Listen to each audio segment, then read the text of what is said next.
Diri ang nagsugod ang kusog kayong sunog kagabi diri mi nagapalit og milk tea. Kani siya ang tagian ni kaubanan gapon namo siya ang negosyante gihapon. Si Panchat nga nagapamaligya og milk tea. Si Panchat diha nagsugod anto nasunog ang katong iyang igsuon nga Mars sa Maragusan convenience store.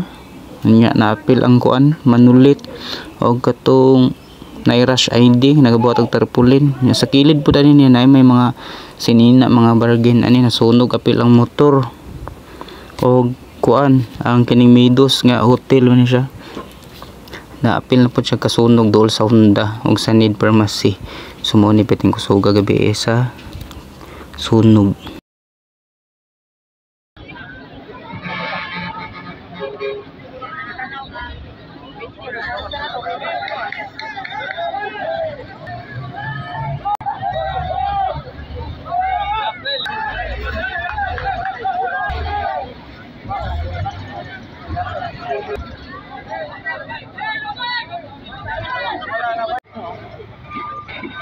Ano? Pala naka-blue. Oo. Kalamba. Wala na si Wewe.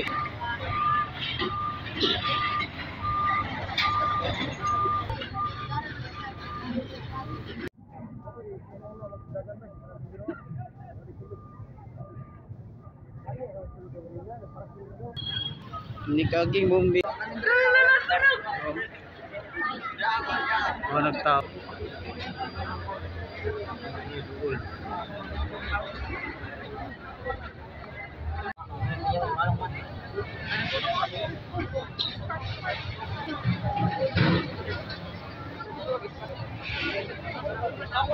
At bang na sa municipality Maragusan sa munisipyo nila sa may Hindum bitaw o nasunog kapilang motor mo na siya sa aftermath pagkaugma na ni pagkabuntag na ni karong adlaw mo na siya ang nasunog sa Midos kamay ra kay ang nasunog kana dira naugdaw ginaang kuan convenience store ang Mars convenience store naugdaw pati ang si Panchat milk tea so Kalamba building mo ni siya morto guys.